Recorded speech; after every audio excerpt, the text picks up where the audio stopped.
The morning sun cut across the Coronado Range complex like a blade, throwing long shadows across the firing line, where 47 SEAL snipers stood in rigid formation. The air tasted of salt and gun oil, carried on the wind from the Pacific Ocean just beyond the dunes.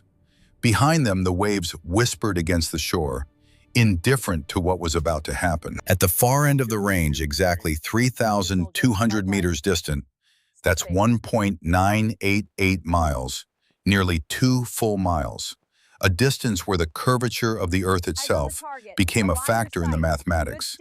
A steel silhouette target stood weighted against the California hillside. 40 inches tall, 20 inches wide, painted safety orange against the brown scrubland. It might as well have been on the moon. Petty Officer Lyra Ashford stood at the firing line, dwarfed by the Barrett M8 2A1 rifle propped beside her on its bipod. The weapon was a monster, 32 pounds of machined steel and polymer, designed to punch holes through armored vehicles at distances most people couldn't see with the naked eye. The barrel alone was 29 inches long, nearly half her height. She was 5'2" and weighed 108 pounds. The rifle, fully loaded, weighed almost a third of what she did. Commander Silas Ironside Thorne stood 10 feet away, arms crossed over his chest, his weathered face carved from granite and doubt. 61 years old, 34 years in the teams. He'd seen everything the world could throw at a man and survived it all. The scars on his neck, visible above his collar, proved that much. He looked at Lyra Ashford the way a man looks at a ghost he'd rather not see. "That gun weighs more than you do, Petty Officer Ashford." His voice carried across the assembled snipers, amplified by the morning silence. "This isn't a science fair." A ripple of laughter moved through the crowd. Not cruel exactly, just skeptical. These were men who'd earned their place here through blood and pain and sacrifice. They'd stacked bodies in Fallujah, in Helmand Province, in a dozen other places whose names were still classified. They'd made shots that changed the course of battles, that saved lives, that ended threats from distances that defied comprehension. And now they were being asked to watch a woman barely into her mid-20s, small enough to be mistaken for a high school student, attempt to break a record that had stood for 5 years. Lyra didn't acknowledge the laughter.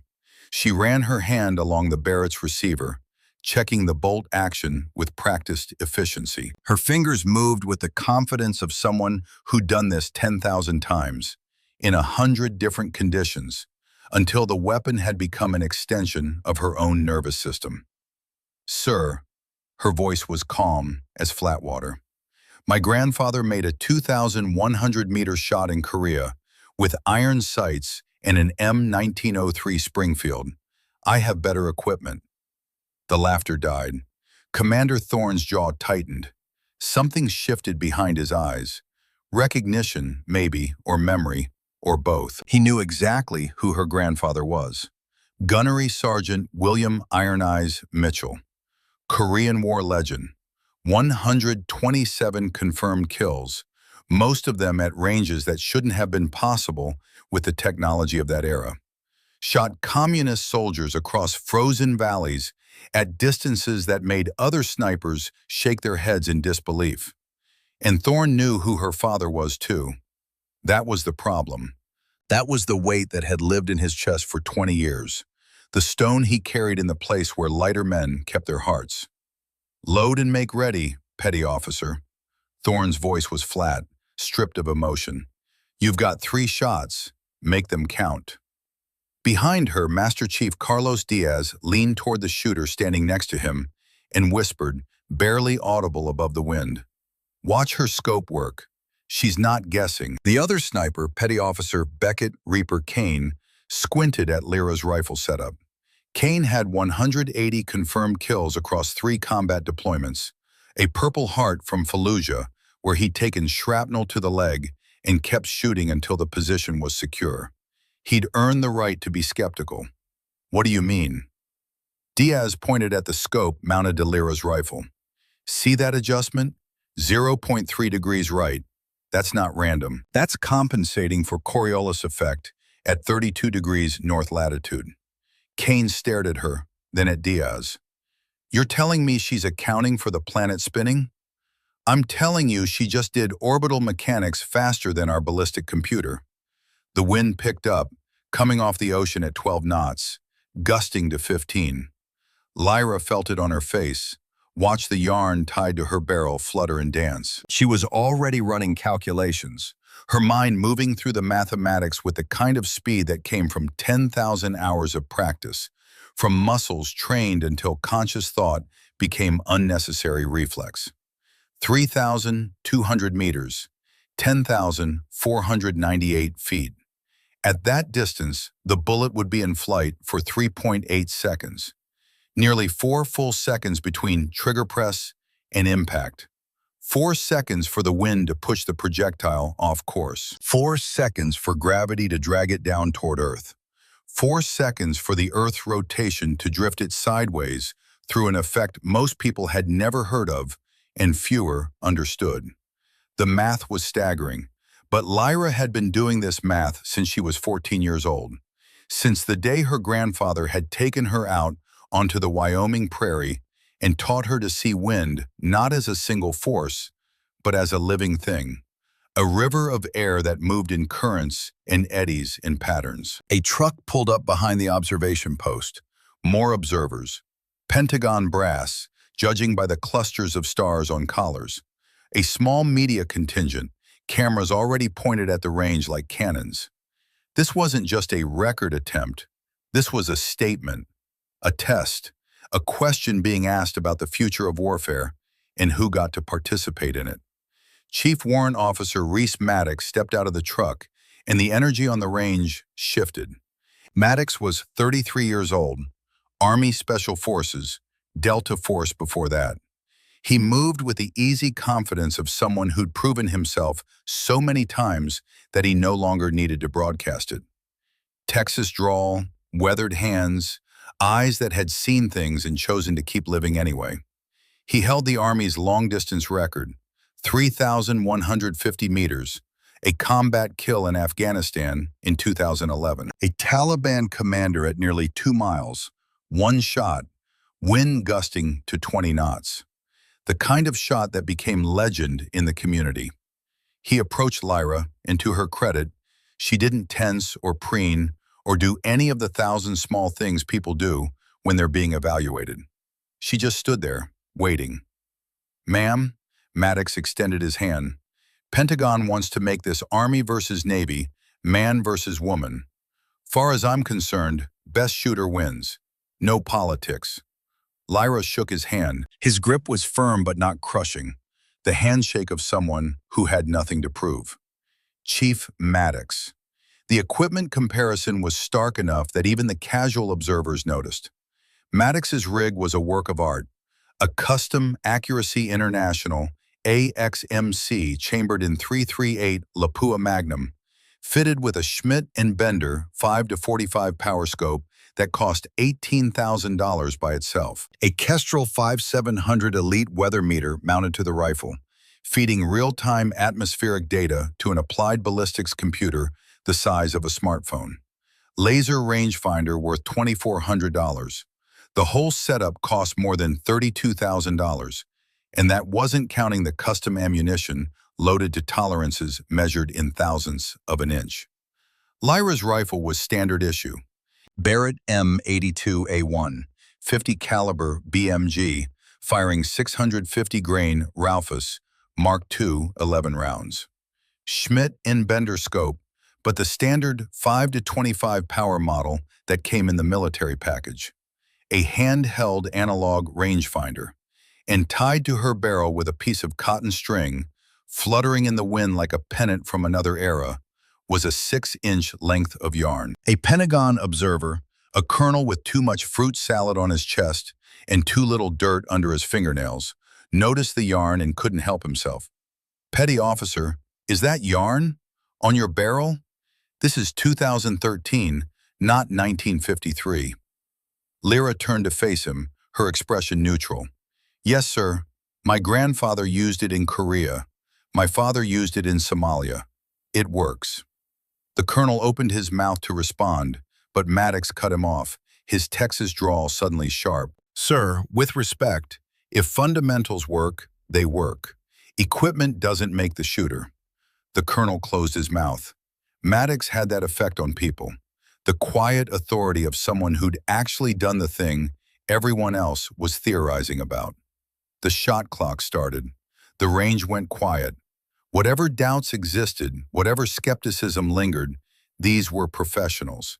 And professionals respected the rifle. But before the competition could begin, before Lyra could settle behind the Barrett and attempt the impossible, Commander Thorne caught her eye and tilted his head toward the Tactical Operations Center. We need to talk first. 5 minutes. The TOC was empty, just the two of them in a space designed for dozens. Maps on the walls, radios silent, the smell of old coffee and older sweat. Thorne stood with his back to her, looking out the window at the range, at the distant target that represented something more than just a piece of steel. I knew your father. Lyra had been expecting this. Master Chief Diaz had told her as much back at Dam Neck, had warned her that Thorne carried weight from the past. I know, sir. Master Chief Diaz briefed me. Thorne turned to face her. Did he tell you I was his spotter? That we ran missions together for 18 months? Yes, sir. Then you know I was there when he died. The words hung in the air between them, heavy as stones. Yes, sir. Thorne moved to the window, staring out at the Pacific. Your father was the best sniper I ever worked with. Best I've ever seen, before or since. He had a gift, same gift you apparently inherited. He could read conditions other people couldn't see, made shots that shouldn't have been possible. Lyra said nothing. She could feel where this was going, could sense the shape of the conversation like a sniper reading wind. Thank you, sir. Thorne's voice hardened. I'm not complimenting you. I'm telling you why I don't want you in my program. The words hit like a physical blow. Sir? He turned back to her, and she could see the weight he carried, could see 20 years of guilt and grief etched into the lines around his eyes. I watched your father die because he was too good, because command kept sending him on missions that required that gift, because the teams needed him to make impossible shots. So they kept putting him in positions where he had to make them. And eventually, the odds caught up. He moved closer. She could see the scars on his neck now, could see where shrapnel had torn through flesh and muscle, missing the carotid artery by millimeters. He died at 34 years old, leaving behind a 6-year-old daughter who grew up without a father. You think I want to watch that happen twice? You think I want to train you, send you downrange, and explain to some hypothetical family of yours why their mother didn't come home? Permission to speak freely, sir. Denied. I'm not done. Thorne was close enough now that she could smell the coffee on his breath, could see the faint tremor in his hands that he was trying to control. Your father died because he was good at killing people from a long way off. That's the job. That's what we train you to do. You excel at this. You're going to get sent to places where people are trying to kill you back. And you know what the difference is between you and every man in this compound? He didn't wait for her to answer. They're bigger, stronger, faster, can carry more gear, hump longer distances, survive more damage.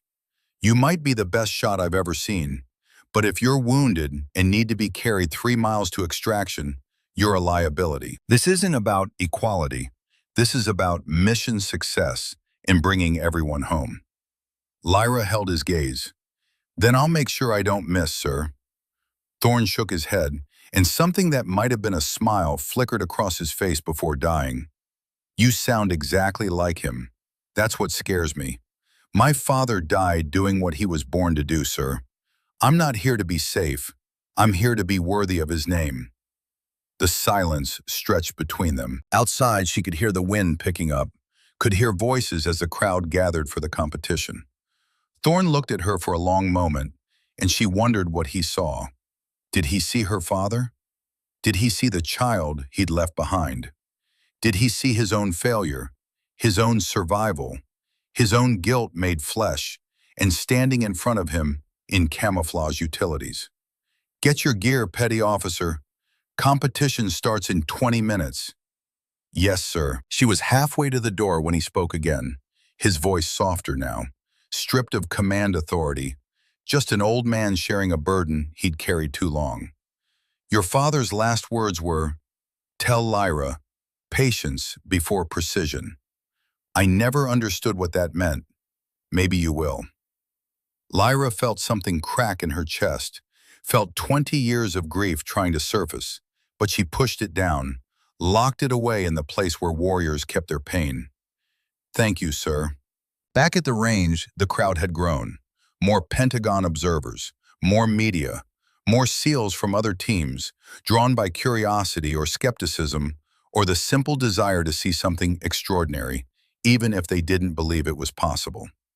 Maddox was already at the firing line, setting up his rifle with the methodical precision of a master craftsman. Lyra watched him work. Every movement was deliberate, economical. He wasn't showing off. He was simply executing a process he'd refined over 15 years and thousands of rounds. The range officer called out, "Chief Maddox, you're cleared to begin." 3 shots. Target is 3,200 meters downrange. Wind is currently 11 knots from 283 degrees. Temperature is 68 degrees Fahrenheit. Humidity 73%. You may fire when ready. Maddox settled behind his rifle. The Kestrel weather meter on his gun fed data to the ballistic computer. Atmospheric pressure, temperature, humidity, altitude, even the angle of the shot relative to gravity, all of it processed in milliseconds, converted into firing solutions accurate to a tenth of a minute of angle. The computer spat out numbers. Maddox dialed his scope, made tiny adjustments to his position, controlled his breathing. 4 seconds in, 4 seconds hold, 4 seconds out. Between heartbeats, in that moment of perfect stillness, he pressed the trigger. The rifle cracked. The sound rolled across the range like thunder, echoed off the hills, faded into silence. 3.7 seconds of flight time felt like an eternity. Then the sensor beeped. Impact, the range officer called. 19.7 inches from center. Respectful applause rippled through the crowd. At 3,200 meters, getting within 20 inches of center was excellent shooting. World-class shooting. The kind of precision that separated professionals from amateurs. Maddox worked the bolt, ejecting the spent brass, chambering a fresh round. The conditions had shifted. The wind was backing, coming now from 280 degrees at 10 knots. Temperature had climbed to 70 degrees. The computer recalculated instantly. Maddox dialed new corrections, settled back into position. The second shot broke clean. 3.7 seconds later, the sensor beeped again. Impact. 5.1 inches from center. The applause was louder now. 5 inches at nearly 2 miles was extraordinary. Maddox had just demonstrated why he held the Army record, why Delta Force had recruited him, why his name was spoken with respect in communities where respect was earned in blood. For his third shot, Maddox waited 6 full minutes, watching the wind flags, feeling the air, waiting for the moment when all the variables aligned. The wind settled to a steady 10 knots. The mirage stabilized. The thermal currents that rose from the sun-baked earth smoothed into predictable patterns. He fired. The sensor beeped. Impact. 2.54 inches from center. The crowd erupted. Standing ovation. Pentagon brass on their feet. Media cameras swinging to capture the moment. Maddox had just set a new SEAL range record, and he'd done it with a level of precision that bordered on the supernatural. 2.54 inches at 3,200 meters, less than the width of a human hand at nearly 2 miles. Maddox stood, cleared his rifle, safed it. His face showed nothing, not pride, not satisfaction, just the quiet acknowledgement of a job done well. "That's the best shooting of my life," he said to no one in particular. The range officer turned to Lyra. "Petty Officer Ashford, you're cleared to shoot. 3 shots, same conditions." Lyra's spotter materialized at her side. Senior Chief Garrett Wolfe, a SEAL who'd served with her father in the 90s, who'd been at Mogadishu during the battle that Americans called Black Hawk Down and Somalis called the Day of the Rangers. Wolfe was 46 years old now, gray in his beard, slower than he'd been but steadier, the way old wood is steadier than green. "Ashford," he said quietly, "your father taught me half of what I know about this job. Let me help you make history." Lyra nodded. She knelt behind the Barrett, settling into the prone position with fluid economy. No wasted movement. She adjusted the bipod legs with precise half-turns until the rifle was perfectly level. Pulled the buttstock into her shoulder, wrapped her support hand around the forend, curled her firing hand around the pistol grip. She didn't use a ballistic computer. She did the math in her head. Distance, 3,200 meters, 10,498 feet. Bullet, 50 caliber BMG, 650 grain Raufoss, muzzle velocity 2,799 feet per second. Bullet drop at that distance, 1,082 inches. That was 90.2 feet, the height of a 9-story building. She had to aim 90 feet above the target just to compensate for gravity. Wind. She looked at the yarn tied to her barrel, watched it flutter. 12 knots from 278 degrees. But wind wasn't constant. At her position, 12 knots. At 1,500 meters, halfway to the target, she could see grass bending differently. 10 knots, maybe. At the target, the flag hung nearly limp. 9 knots. Average effective wind, 10.3 knots from 278 degrees. Wind drift at 10.3 knots, approximately 368 inches, 30.7 feet. She had to aim 30 feet to the left of where the target appeared. Coriolis effect, northern hemisphere, shooting southwest. The Earth rotated at roughly 1,000 miles per hour at the equator, slower at higher latitudes. During the 3.8 seconds the bullet would be in flight, the Earth would rotate slightly, and the target would move with it. Not much, just 11.2 inches to the right. But at this distance, 11 inches was the difference between a hit and a miss. Spin drift. The rifling in the barrel imparted a clockwise spin to the bullet for stability. That spin caused the projectile to drift slightly right over long distances. 6.8 inches at 3,200 meters. Temperature, 70 degrees Fahrenheit, climbing to 72. The air density was decreasing as it warmed. Less dense air meant less resistance. The bullet would fly slightly faster, impact slightly higher. Adjust down 0.3 minutes of angle. All of this calculated in 4 seconds. All of this math that most people couldn't do with a calculator and unlimited time, Lyra did in her head in the time it took to draw a breath. She settled into position, breathing, 4 counts in, 4 counts hold, 4 counts out. Her heart rate dropped from 68 beats per minute to 58. Between heartbeats, in that space of perfect stillness, she pressed the trigger. The Barrett roared. The buttstock punched her shoulder. The muzzle brake redirected the blast sideways, kicking up dust in twin plumes. 3.8 seconds of flight time. The sensor beeped. Impact, the range officer called. 9.4 inches from center. Not good enough. 7 inches worse than Maddox's best shot. The crowd murmured, disappointed but not surprised. It had been a long shot anyway, watching a woman try to beat one of the best shooters in the world. Wolfe leaned close. Wind gusted right as you broke the shot. Pushed you high and right. Not your fault, but we need to adjust. Lyra worked the bolt, chambering a fresh round. She made corrections. Down 2.3 minutes of elevation, left 1.5 minutes of windage. Watched the yarn for 90 seconds, waiting for the wind to stabilize. When it settled, she fired again. 3.8 seconds. The sensor beeped. Impact. 2.77 inches from center. Better, much better.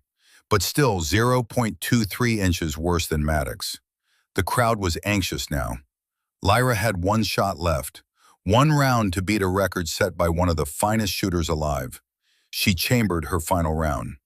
And then she did something that made Wolf's eyebrows rise. What time did Maddox make his best shot? Wolf checked his notes. 0:85, 4 hours. Why? What time is it now? 0921.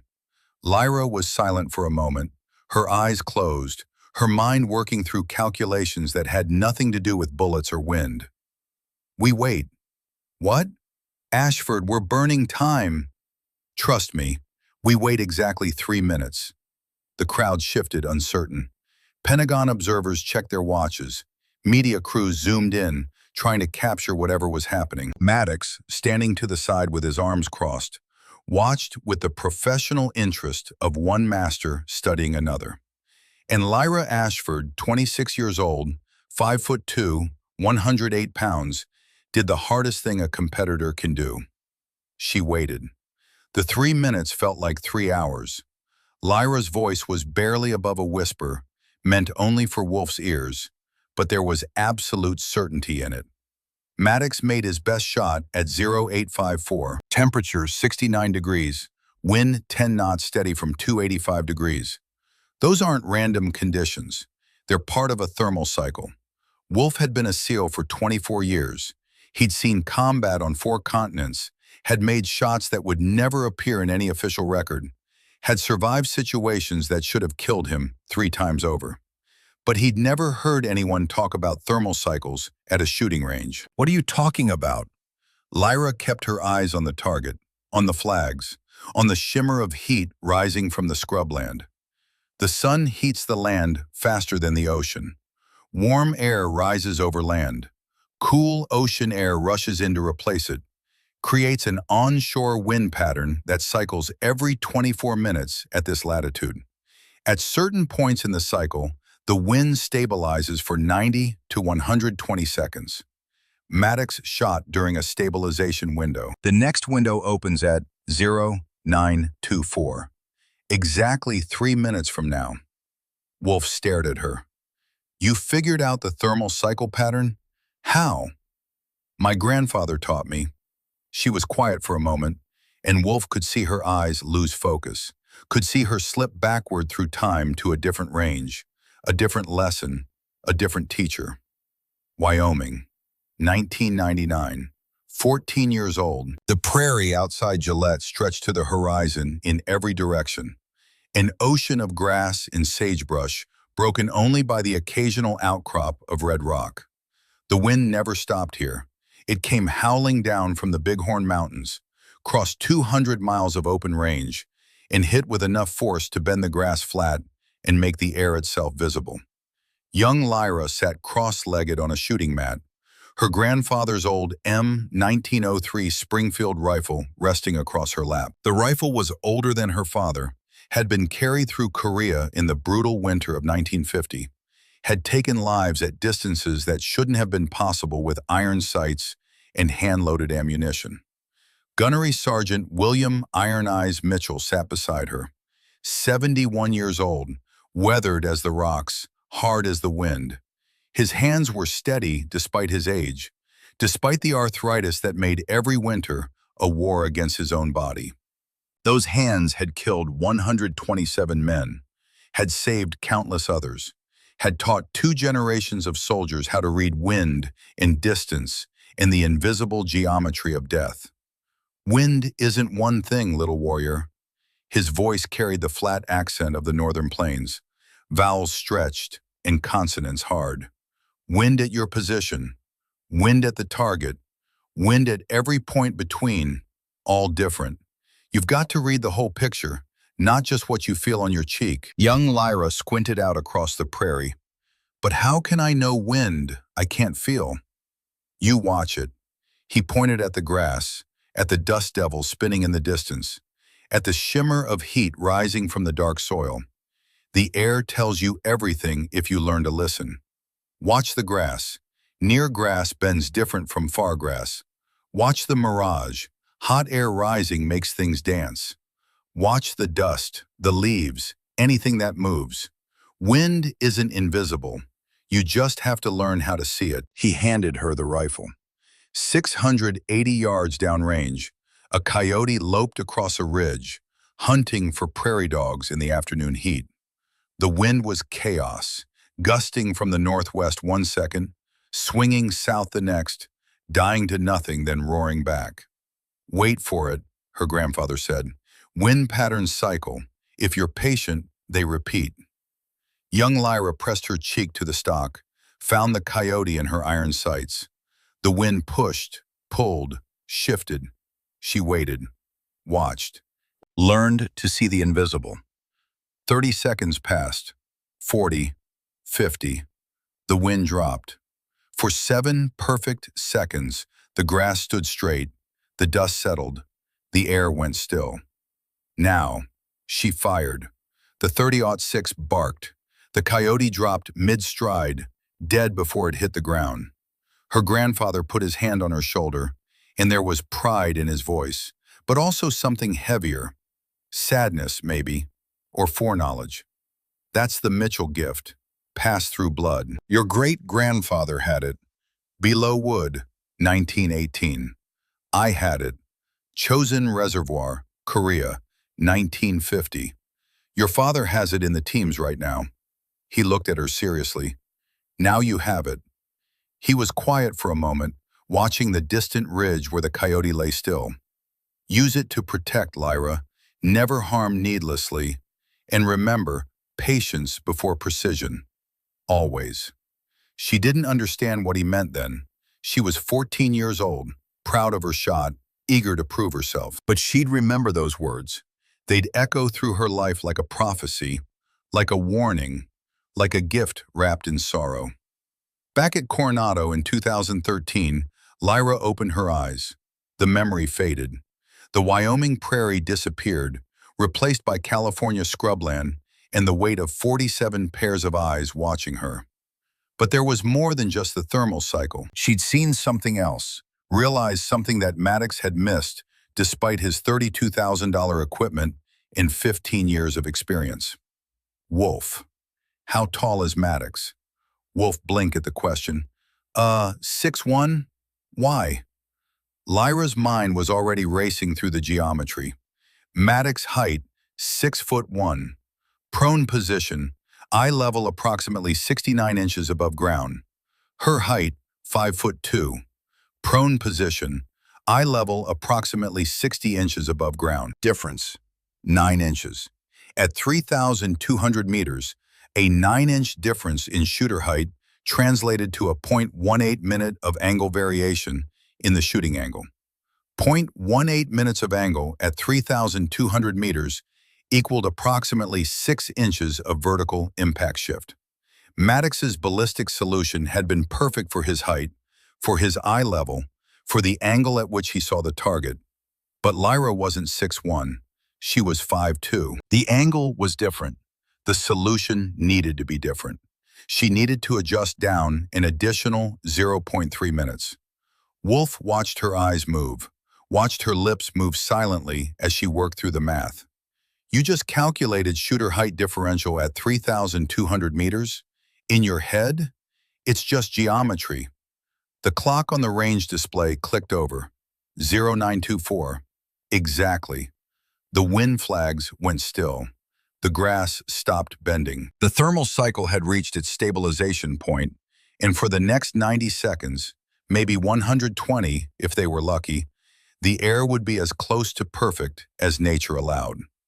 Lyra loaded her final .50 caliber round. The cartridge was massive, nearly 6 inches long, heavy as a small handgun. She chambered it with a solid click, felt the bolt lock home. She made her final adjustments. Maddox's data confirmed as baseline. Thermal cycle window open. Height compensation, down 0.3 minutes additional. She settled behind the Barrett M82A1 one last time. Controlled her breathing. 4 counts in, 4 counts hold, 4 counts out. Her heart rate dropped to 54 beats per minute, the lowest it had been all day. The world narrowed. The crowd disappeared. The Pentagon observers, the media cameras, the SEAL snipers, Maddox, Wolf, even Commander Thorne, All of it faded until there was nothing but the rifle and the target and the 3,200 meters of air between them. The crosshairs were rock steady. The orange target filled her scope, impossibly small, impossibly distant. She could see the heat shimmer around it, could see the microscopic movement of the steel in the wind, could see details that shouldn't have been visible at nearly 2 miles. Between heartbeats, in that space of absolute stillness that exists between one contraction of the heart and the next, when the body is perfectly motionless, when even breath ceases for a fraction of a second, she pressed the trigger. The Barrett cracked like thunder. The muzzle blast kicked up a cloud of dust. The rifle punched back against her shoulder with brutal force. The bullet left the barrel at 2,799 feet per second, spinning at 270,000 revolutions per minute. A copper-jacketed piece of tungsten carbide core designed to penetrate armor. As the bullet flew, time seemed to slow. Lyra's mind flashed to another moment, another shot, another impossible choice. Helmand Province, Afghanistan, 14 months earlier. She'd been on overwatch, providing precision fire support for an assault team moving on a compound. The distance, 2,847 meters, the same distance her father had shot in Mogadishu, though she hadn't known it then.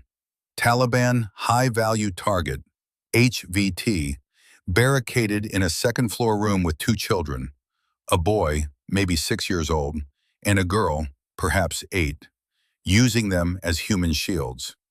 The assault team was pinned down. Petty Officer Martinez was bleeding out from a leg wound, arterial spray painting the courtyard wall behind him. He had minutes, maybe less.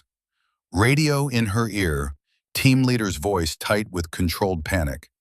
"Ghost, we need that shot. Martinez is bleeding out. We need that shot, now." Through her scope, the picture was nightmare clear. The HVT, AK-47 in hand, firing through the doorway at her teammates below, standing directly behind the 6-year-old boy. The child's head and the target's head separated by 4 inches, maybe less. Wind, gusting 9 to 12 knots, chaotic, unpredictable. Shot probability at that distance, in those conditions, with that margin, 60%. Maybe. Her finger on the trigger. The shot was there. She could take it, should take it by the cold calculus of combat. One 60% shot to save a teammate's life. That was the math. That was the mission. But 60% meant 40% chance of killing a 6-year-old child. Her finger moved away from the trigger. Wolf, observing from beside her, had tensed. Ashford. Wait. Radio. "Ghost, Martinez has maybe 90 seconds. We need..." I said, "Wait." She watched through the scope. The HVT was shouting, waving the rifle, using the child as a shield. The boy was crying, trying to pull away. 23 seconds passed. 34. 47. Then the HVT shifted, angling for a better shot at the door. The child, in his fear, moved 6 inches to the left, trying to get away. Clearance increased. 4 inches became 9 inches.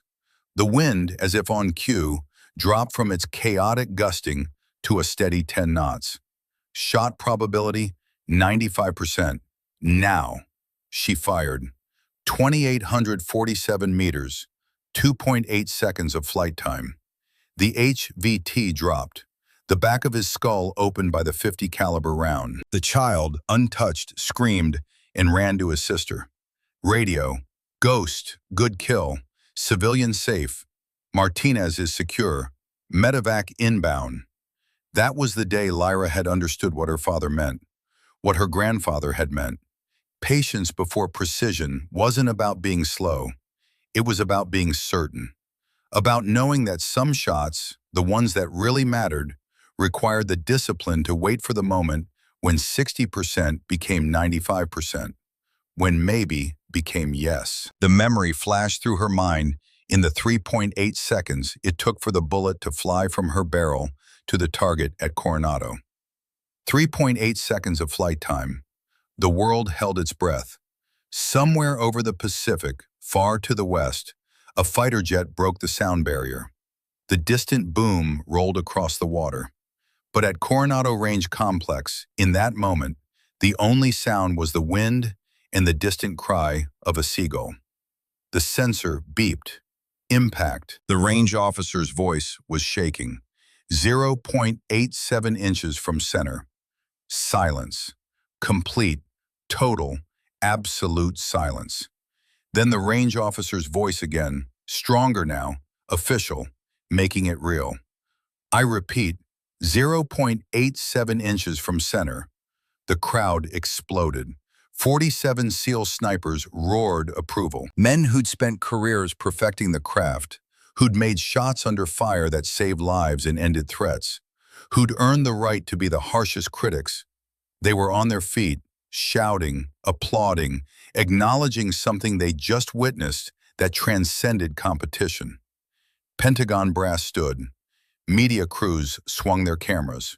And Reese Maddox, Chief Warrant Officer, United States Army, holder of the Army long-distance record, crossed the range at a dead run. Ma'am, he was breathing hard when he reached her, and there was no defeat in his face, no wounded pride, just pure admiration. That is the finest shooting I have ever witnessed in my life. How did you do that? Lyra was standing now, clearing her rifle, making it safe with the automatic precision of someone who'd done it 10,000 times. Height differential, Chief. Your ballistic solution was perfect for your eye level. I adjusted for mine. Maddox stared at her. Then he started laughing, a sound of genuine wonder. You calculated angle variation based on shooter height? At 3,200 meters? He shook his head. Ma'am, you didn't just beat me, you advanced the science. I've been shooting 15 years, never even considered that variable. He extended his hand. Lyra shook it. His grip was firm, respectful, the handshake of an equal. I'm honored to have lost to you. The range officer was making it official now, his voice carrying across the loudspeakers. New SEAL precision record. Petty Officer Lyra Ashford, 3,200 meters, 0.87 inches from center. The applause rolled across the range like thunder. Commander Thorne stood at the observation post, and Lyra saw him watching her, saw something in his face that might have been pride or grief, or both. But the ceremony wasn't over. Thorne stepped forward, and Master Chief Diaz handed him a small box and a document. The crowd quieted. Petty Officer Ashford. Thorne's voice carried the weight of command, the authority of 3 decades in the teams. By order of Naval Special Warfare Command, you are hereby promoted to Petty Officer 2nd Class, effective immediately. He pinned the new rank insignia to her collar. The crowd erupted again, but Lyra was watching Thorne's face, was seeing something behind his eyes, something unfinished. The media wanted interviews. Pentagon observers wanted photos. But first, there was the matter of the equipment. A reporter pushed forward, digital recorder extended. Petty Officer Ashford, Chief Maddox used a $32,000 custom rifle with a ballistic computer. You used standard equipment and, if I'm seeing correctly, yarn on your barrel? Lyra looked down at the piece of cotton string tied to her rifle, still fluttering in the wind. Yes, ma'am, yarn wind indicator. A Korean War sniper taught it to my grandfather.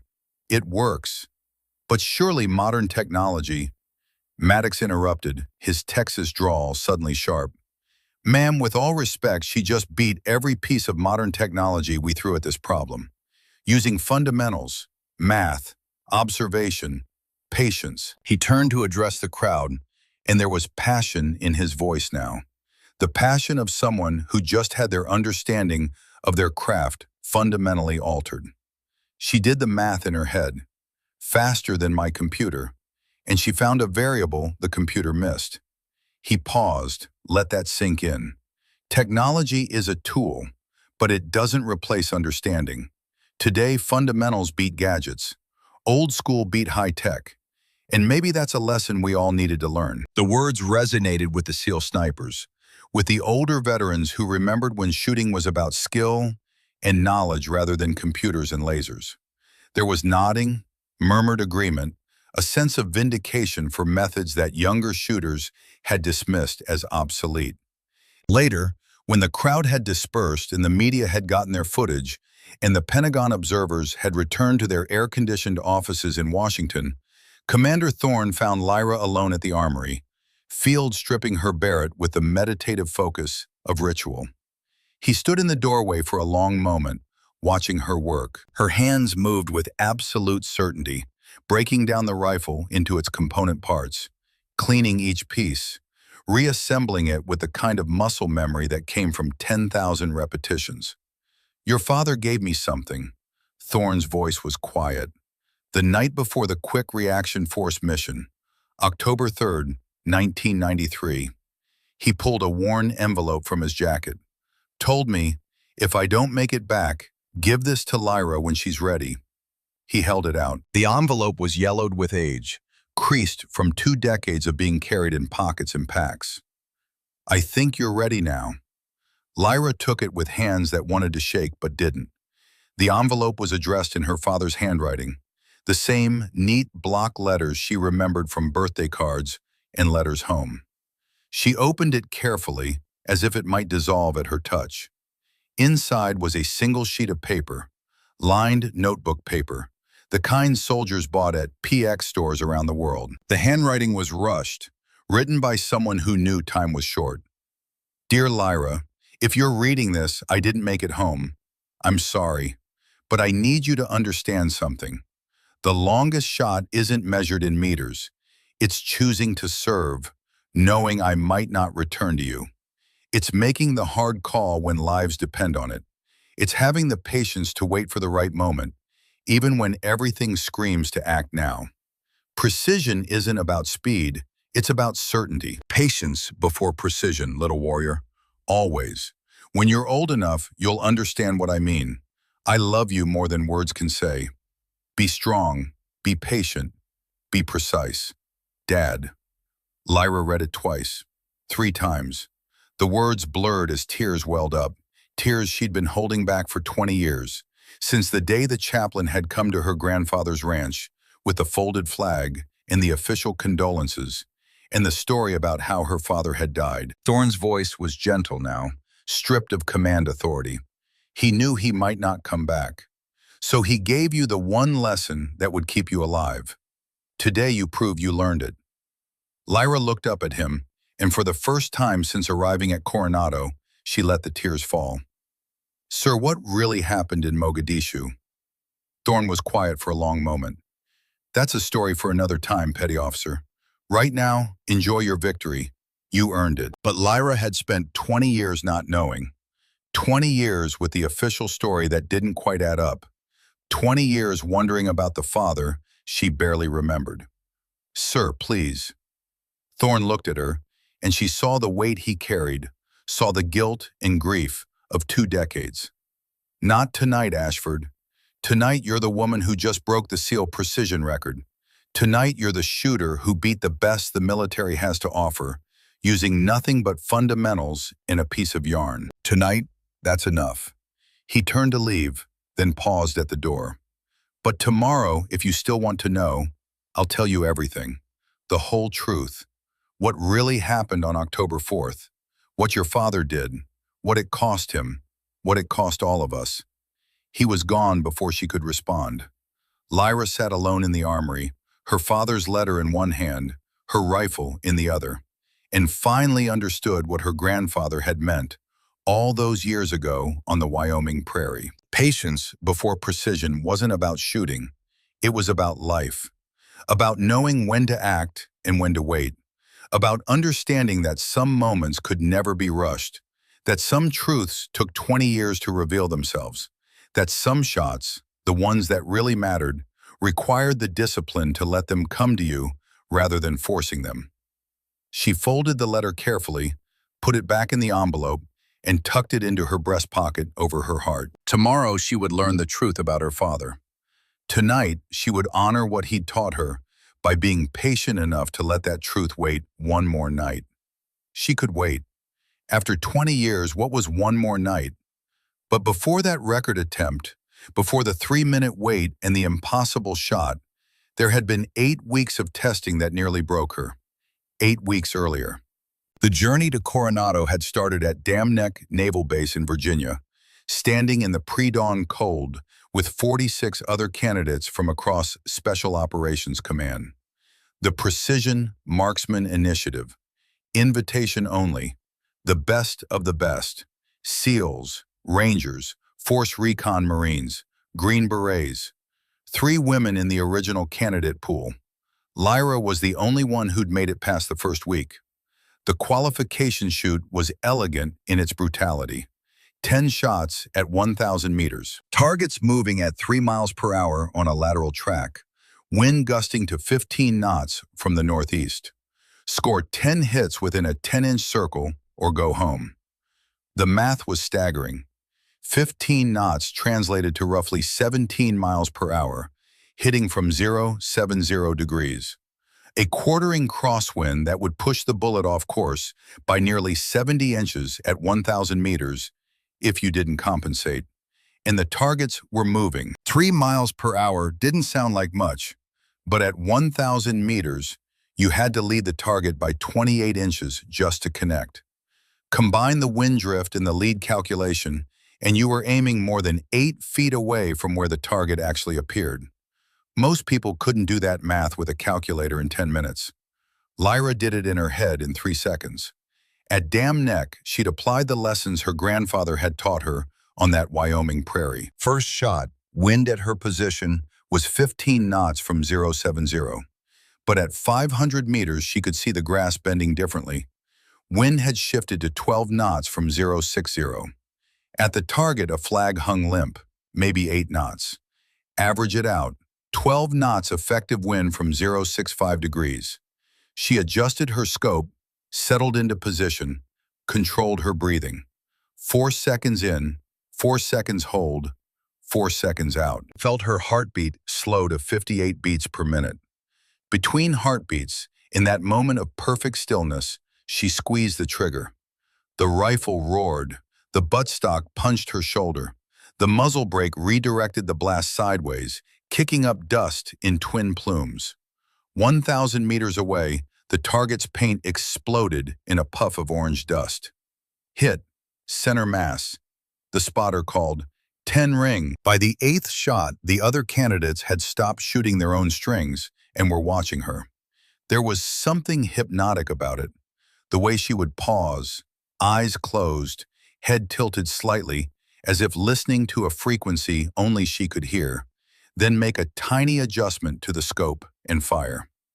Shot 9 hit low right, just inside the 10 ring. Shot 10, dead center. When the ceasefire was called, Lyra stood and cleared her rifle with the mechanical precision of someone who'd done it so many times it had become muscle memory. She didn't look at the other shooters, didn't check to see who'd passed or failed.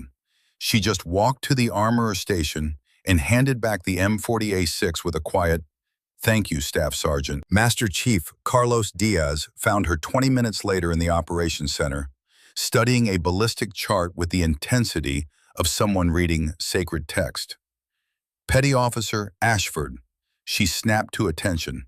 10 for 10, average group size, 1.2 minutes of angle. That's the best score we've had in 15 years of running this program. Thank you, Master Chief. Diaz studied her for a long moment. Your file says you attended MIT, mathematics degree. Left after 2 years to enlist in the Marines. Yes, Master Chief. Your thesis advisor wrote you a letter of recommendation, said you were working on predictive ballistics algorithms, real-time environmental modeling. DARPA wanted to recruit you for their precision strike program. Lyra said nothing. You turned them down to join the infantry. Want to tell me why? She met his eyes. My father used math to save lives, Master Chief, not to build better ways of killing from a desk. Diaz nodded slowly. Your father was Master Chief Daniel Ashford, SEAL Team 3, killed in action, Mogadishu, October 1993. Yes, Master Chief. And your grandfather was a Korean War sniper. Yes, Master Chief. So this isn't just about being a good shot for you. This is about legacy. Lyra's jaw tightened. Permission to speak freely, Master Chief. Granted. Legacy is what other people talk about. I'm here because I'm good at this. And people who are good at things should use those skills to protect people who can't protect themselves. If that honors my father and grandfather, that's a side benefit, not the reason. Diaz almost smiled. You're cleared for Phase 2. SEAL Sniper Training Pipeline. You'll report to Coronado in 72 hours. Pack for 6 months. It's going to be the hardest thing you've ever done. Yes, Master Chief. He turned to leave, then paused. One more thing, Petty Officer. Commander Thorne runs the program at Coronado. He's going to give you hell. I can handle difficult instructors, Master Chief. It's not that. Diaz looked back at her, and something in his expression shifted.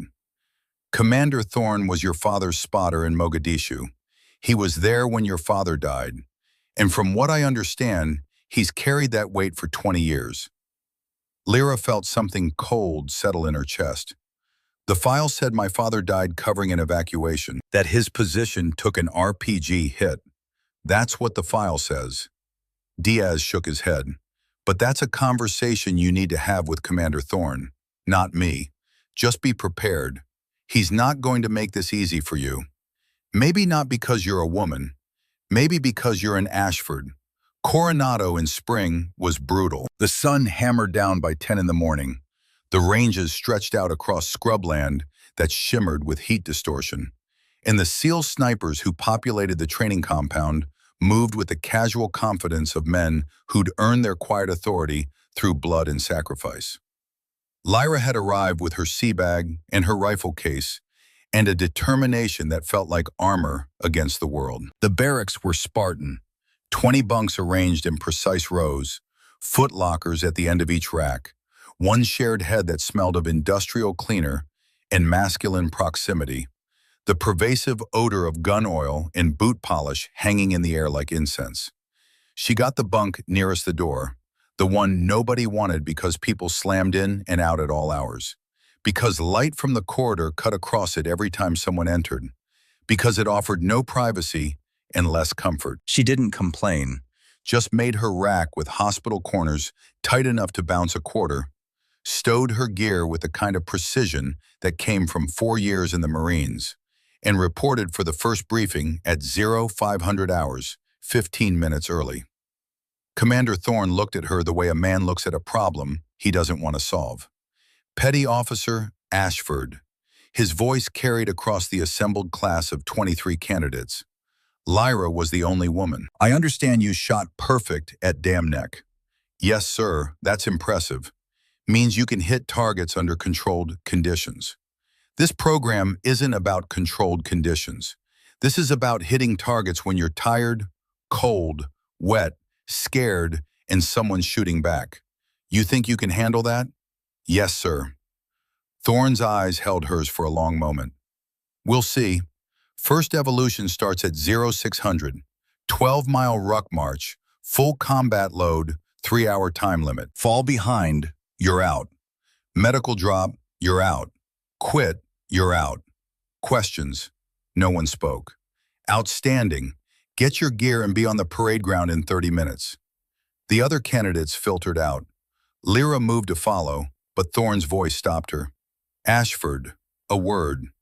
She turned back. The operations center suddenly felt smaller, the walls pressing in with the weight of things unspoken. Sir. Thorne waited until they were alone. Then he told her about her father, about Mogadishu, about being the spotter on that rooftop when the RPG hit, about how Daniel Ashford had pushed him toward the stairwell, had taken the shrapnel meant for Thorne, had saved his life at the cost of his own body, about how Daniel had been medevaced that night, but had volunteered to go back out the next day on the quick reaction force, despite his wounds. That conversation felt like it had happened years ago now, though it had been only 8 weeks. 8 weeks of the hardest training Lyra had ever experienced. 8 weeks of proving herself over and over again, not because she wanted glory, but because anything less than perfection would confirm every doubt, every skepticism, every whispered conversation about whether women belonged in these spaces. She made the ruck march in 2 hours and 47 minutes, middle of the pack, good enough to pass, not so fast that she drew attention. Over the next 3 weeks, she established a pattern. Competent but not exceptional in the physical evolutions. Exceptional but not showy in the shooting. She qualified expert on every weapon system they threw at her. M4, M40A6, Mark 11, Barrett M82, even the old Vietnam-era M14 that some instructors still swore by. She could field strip and reassemble any of them blindfolded, could diagnose malfunctions by sound, could make shots that made the instructors exchange glances, but not quite shake their heads in disbelief. And then the sabotage started. Petty Officer Beckett Reaper Kane was the unofficial leader of the candidate class. 32 years old, 180 confirmed kills, a Purple Heart from Fallujah, where he'd taken shrapnel to the leg and kept shooting until the position was secure. He moved with the quiet lethality of a predator, spoke rarely but with weight, and commanded respect through competence rather than volume. He was also, Lyra realized by the end of week 2, the architect of a campaign designed to break her. Her rangefinder went missing before a long-distance shoot. She found it later, buried in her footlocker under her spare uniforms, placed there by hands that knew exactly where she'd look last. Her scope was mysteriously bumped out of zero, requiring a complete recalibration that took 8 minutes she didn't have before a timed evolution. Her ammunition got switched, 168-grain bullets instead of her carefully loaded 190-grain rounds. The difference was subtle enough to be explained as an honest mistake, significant enough to throw off every calculation she'd make. Small things, deniable things, things that could be accidents or oversights or simple bad luck. Lyra said nothing, just adapted. The day her scope was knocked out of zero, she showed up to the range and ran the recalibration drill in 8 minutes flat, then shot a perfect group at 800 meters using nothing but Kentucky windage, the old-school technique of hold over and hold off, without adjusting the scope at all. Pure math and muscle memory, and the kind of shooting her grandfather would have recognized. The day her ammunition was switched, she noticed it before loading her rifle, ran quick calculations for the different bullet weight and trajectory, and adjusted her aim accordingly. 5 shots at 1,000 meters, all within a 4-inch circle. Kane watched this with narrowing eyes. On the evening of week 3, he found her in the cleaning shed, field stripping her rifle with meditative focus. "You knew." His voice was flat, a statement rather than a question. Lyra looked up. "Petty Officer Kane, you knew someone was screwing with your gear. You knew it was us." She returned to cleaning the bulk carrier group, her hands moving with practiced efficiency. "If I'd known it was you, Petty Officer, I would have reported it to the senior instructor." Kane stood silent for a moment, studying her. Then, "Why are you here?" "Same reason you are, to become a better shooter." "No," he shook his head. "You're already a better shooter than half the guys in this compound. You don't need this program, so why are you really here?" Lyra considered lying, considered deflecting. Instead, she told him the truth. "My father died in Mogadishu when I was 6 years old. I have exactly 3 memories of him. One is him teaching me to read a map. One is him showing me how to field strip a rifle. And one is him leaving for deployment, kneeling down, putting his hand on my head, and telling me, 'Be precise, little warrior, patience before precision.'" She picked up a cleaning patch and ran it through the barrel. "For 20 years, I didn't understand what that meant. Then I joined the Marines and picked up a rifle and discovered I had a gift, the same gift he had, the same gift my grandfather had. And I realized precision isn't just about shooting. It's about discipline, control, making the right decision at the right time for the right reason." Kane nodded slowly.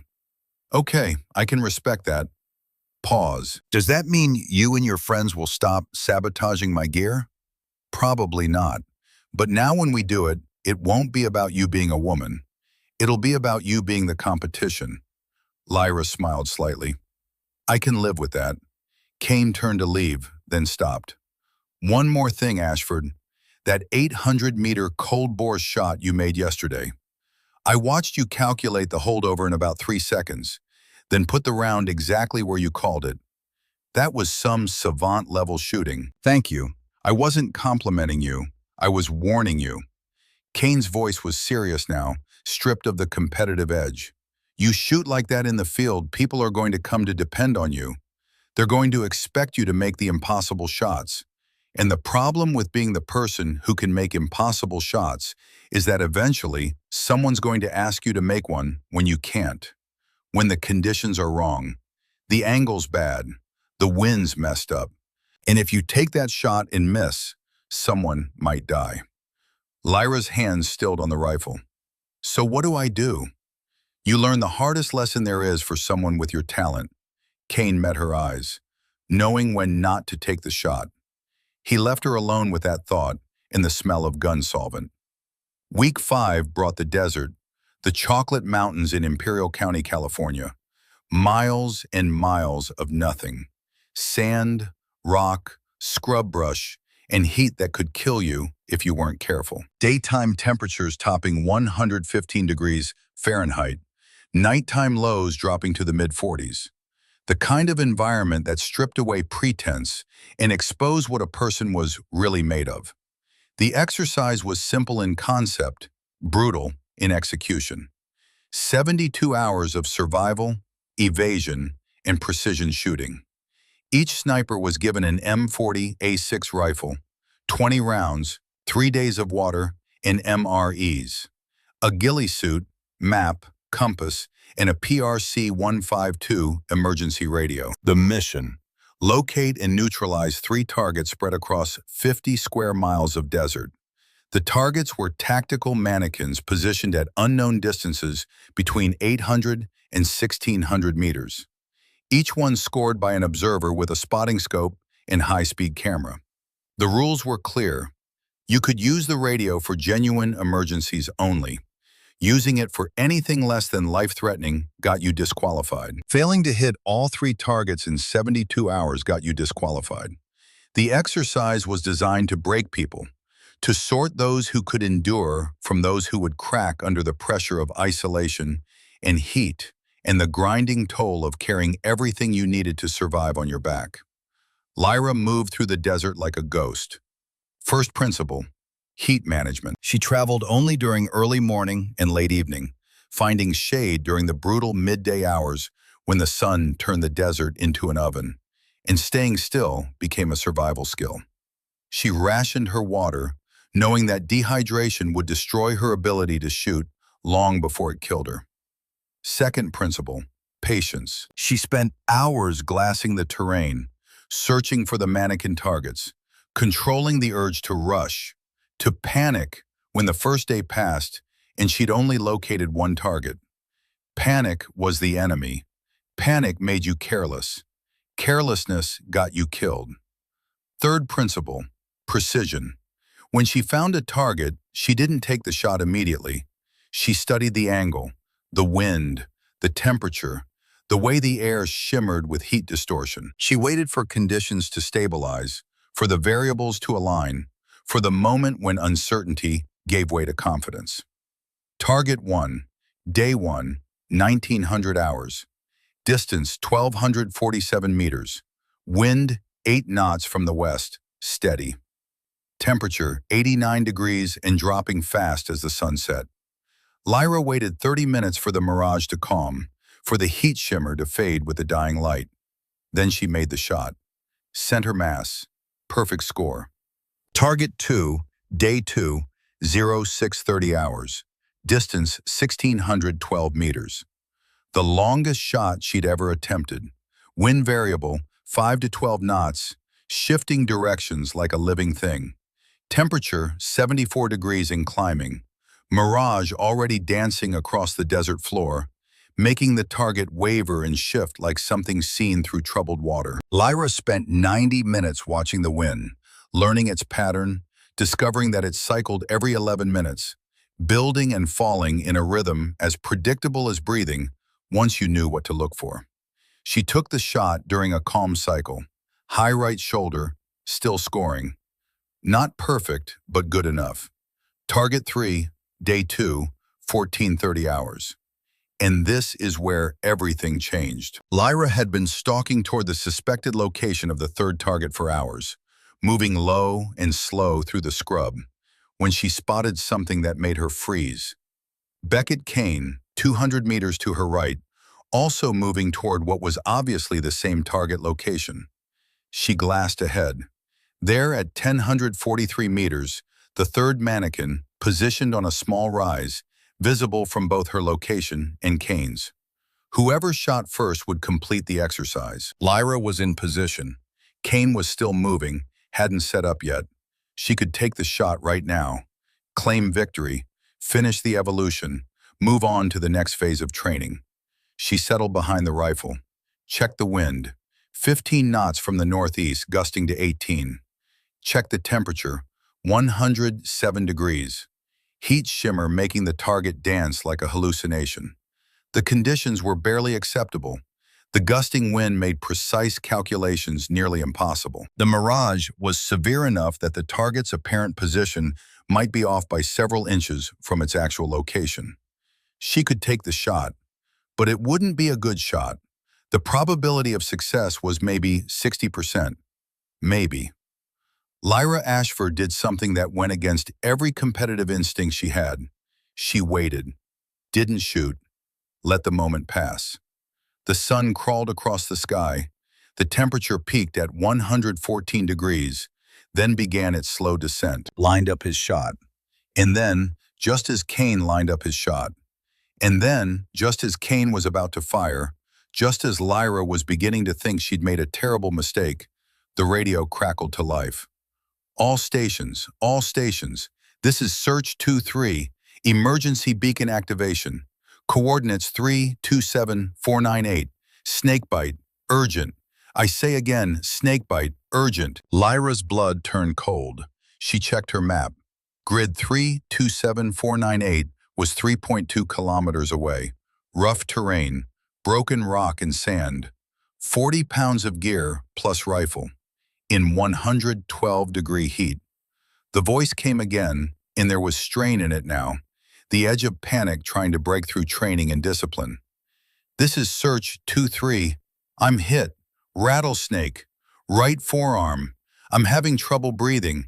Need immediate medevac. Lyra recognized the voice. Beckett Kane. She looked through her scope. Kane's position was empty. He must have rolled into cover after the bite, activated his emergency beacon. 3.2 kilometers, 90 minutes at best pace. Rattlesnake venom could kill in 2 hours, sometimes less, depending on the species, the size of the snake, the amount of venom injected, the victim's body weight, and health. Lyra looked at the target. One shot, complete the exercise, pass this evolution, move on to the next phase. Prove herself. Silence every doubt, or break protocol, call in on the radio, go help a man who'd been sabotaging her equipment for 3 weeks. There was no decision to make, not really. She keyed her radio. Search 2-3, this is Ashford. I'm breaking protocol, medical emergency, grid 327498. En route to your position, ETA 90 mics. I've got antivenom. The instructor's voice came back, cold and professional. The voice of someone reading from a script that had been written long before this moment. Ashford, be advised. Breaking protocol means automatic disqualification. Copy that. Lyra was already shouldering her pack, already moving. Don't care. Ashford out. 83 minutes later, she found Kane in a shallow depression between 2 rocks.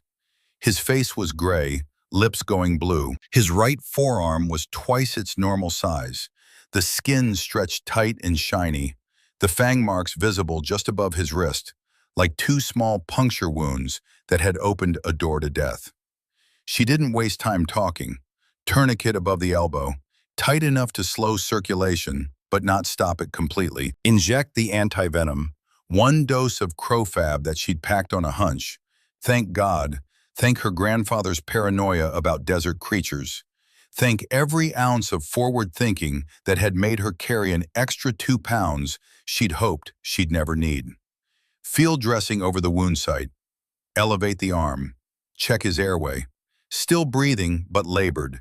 The venom working its way through his system. His body fighting a war it might not win. You failed the test. Kane's voice was barely a whisper. For me, shut up and conserve energy. Helicopters inbound. The MH-60 arrived 13 minutes later, rotor wash blasting sand in every direction, the crew moving with practiced efficiency. The pararescue team loaded Kane onto a litter, started an IV, hooked him to monitors. As they lifted him into the bird, Kane grabbed Lyra's wrist with his good hand. Ashford. His eyes were unfocused, the venom and the anti-venom and the shock all conspiring to pull him under. Why? Save it.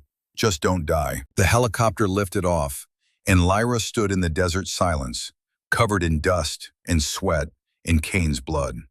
She'd failed the exercise, disqualified, 3 weeks of hell, and she'd thrown it away for a man who'd been actively working against her. She pulled out her water bottle, took one sip to wet her throat, and started the long walk back to the rally point. The sun was brutal. The sand was endless, but she walked steady, head up, rifle slung, and felt no regret. 0200 hours, 18 hours after the medevac, Lyra stood at attention in the Tactical Operations Center, filthy and exhausted and ready for whatever came next. Commander Thorne sat behind his desk, his face unreadable in the harsh fluorescent light. Petty Officer Ashford, you failed the Desert Stalk exercise. Yes, sir. You broke protocol. Use the emergency radio for a non-life-threatening situation. Lyra's jaw tightened. Sir, respectfully, a rattlesnake bite is life-threatening. Medical says Kane had mild envenomation. He would have survived until the scheduled pickup 12 hours later. Or he could have gone into anaphylactic shock and died. I wasn't willing to take that chance. Thorne was quiet for a long moment, and Lyra couldn't read his expression. Couldn't tell if she was about to be sent home in disgrace, or given another chance, or something else entirely. Your after-action report says you located Target 3 at 1043 meters, had a clear shot, chose not to take it because conditions were suboptimal. Yes, sir. Thorne opened a file on his desk. So you waited for better conditions, even though taking the shot would have completed your exercise. Lyra said nothing. There was nothing to say. Petty Officer Kane is going to make a full recovery. Thorne's voice was neutral, giving nothing away. He'll be out of the program for 2 weeks medical hold, but he'll be back. He asked me to give you a message. Lyra waited, heart pounding. He said to tell you, best shot I ever saw someone not take. Thorne opened a small box on his desk. Inside was a sealed trident insignia, silver and heavy and weighted with meaning. This program isn't about shooting, Petty Officer Ashford. Any idiot can learn to pull a trigger. We're training you to know when to pull the trigger, when the shot matters, when it doesn't, when mission success is more important than individual glory, when saving your teammate's life is more important than finishing an exercise. He pushed the box across the desk toward her. You're not a SEAL, you're a Marine. This doesn't make you one, but this is a token from the men in this compound. You earned their respect. Pause. Report to Building 7 at 0600 hours. You're approved for the SEAL Precision Record Attempt. 3,200 meters. 2 weeks to prepare. Lyra stared at the trident, not quite believing what she was hearing. Sir, I don't understand. I failed. Thorne stood, moved to the window, looked out at the dark range beyond. The exercise you failed was never about the targets, Petty Officer. It was about judgment under pressure, about making the hard call when nobody's watching, when no one would blame you for taking the easy path. He turned back to face her.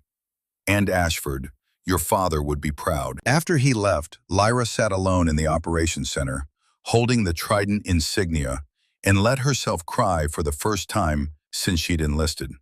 Not because she'd failed, because for the first time in her life, she understood what her father had meant.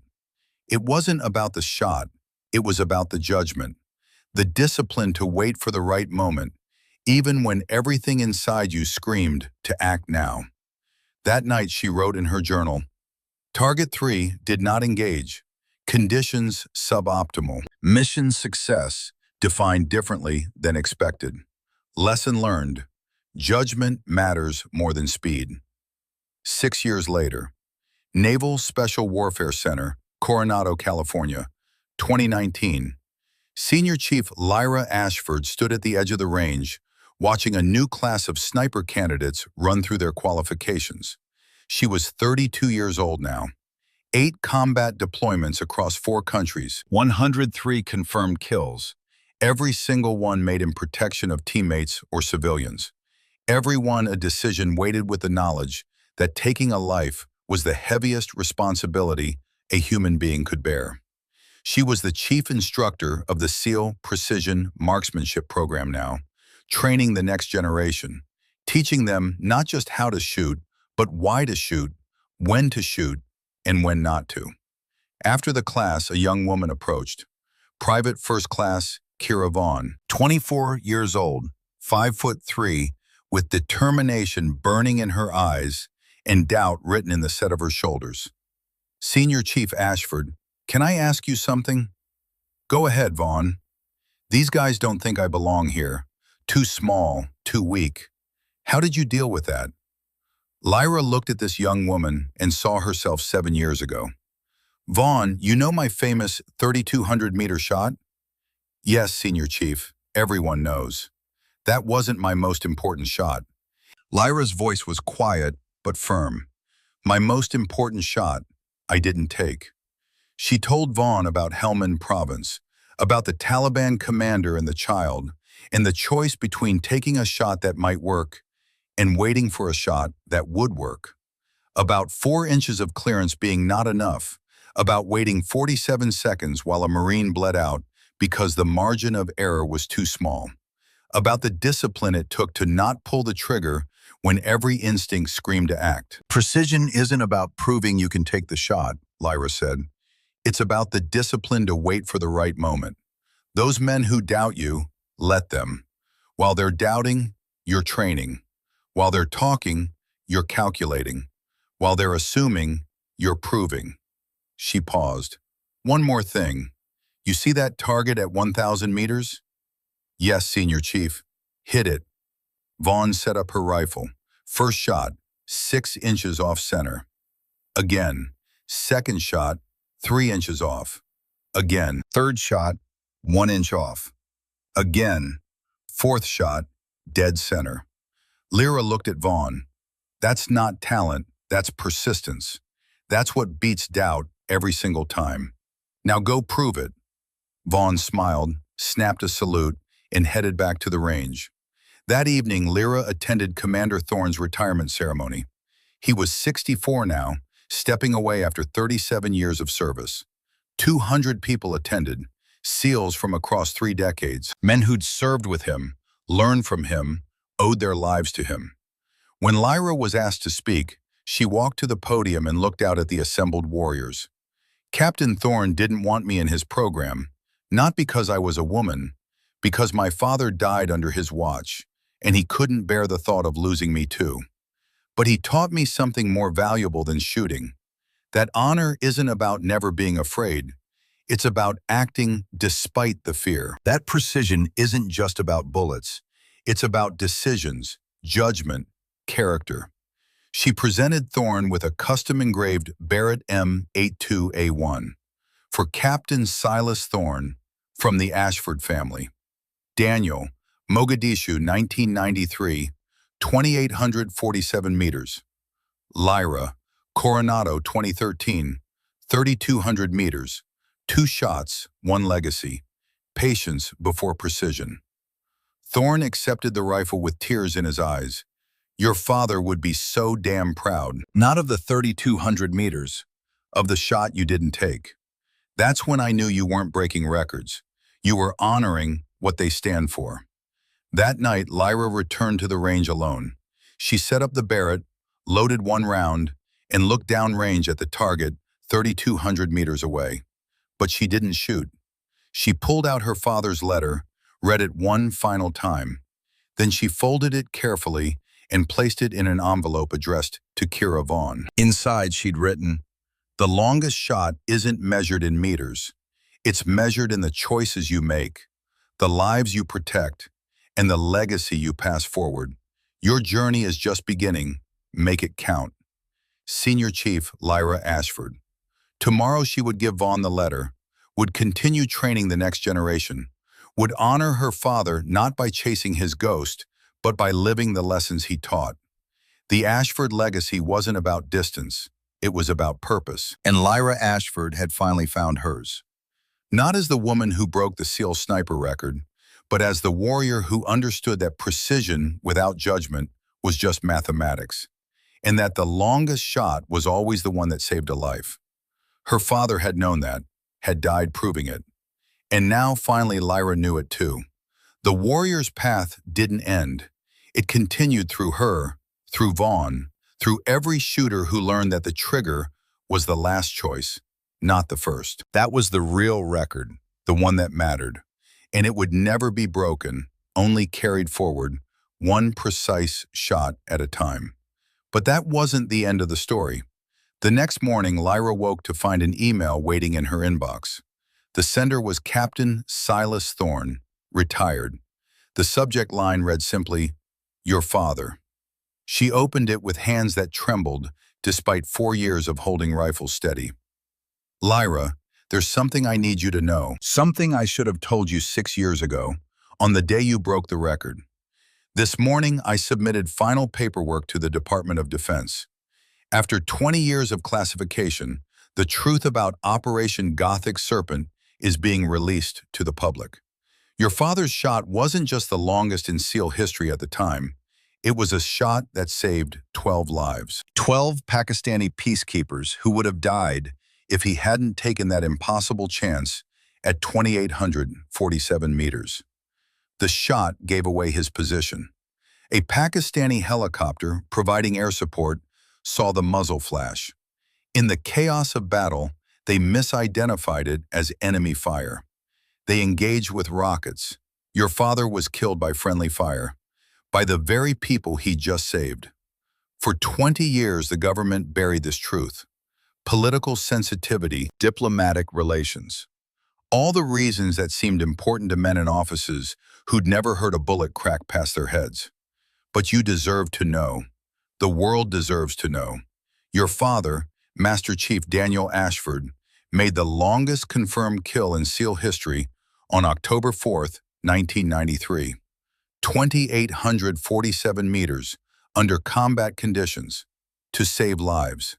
You didn't just break a record at Coronado, you broke his record, the real one, and you did it the same way he did, with patience, with precision, with purpose. He would be so damn proud. V.R. Silas Thorne, Captain, USN, retired. Lyra read the email 3 times. Then she walked to her office, pulled out the custom Barrett she'd given Thorne at his retirement, and looked at the engraving. Daniel, Mogadishu, 1993, 2,847 meters. Lyra, Coronado, 2013, 3,200 meters. 2 shots, 1 legacy. Patience before precision. She finally understood. Her father hadn't just taught her how to shoot. He'd shown her, through his sacrifice, what shooting was for. Not distance, not records, not glory. Protection, service. The willingness to take the hardest shot, knowing it might cost everything. 6 years ago, she'd broken his record without knowing it was his. Now the world would know what Daniel Ashford had done, what it had cost him, what it had meant. Lyra pulled out her phone and texted Kira Vaughn. Range, 0600 tomorrow. Bring your rifle. I have a story to tell you about your legacy. Because that was what warriors did. They carried the stories forward. They passed the lessons down. They ensured that sacrifice wasn't forgotten, that precision served purpose, that every shot, taken or not taken, meant something more than just hitting a target. The longest shot wasn't measured in meters. It was measured in generations. And the Ashford legacy would continue, one precise decision at a time, forever.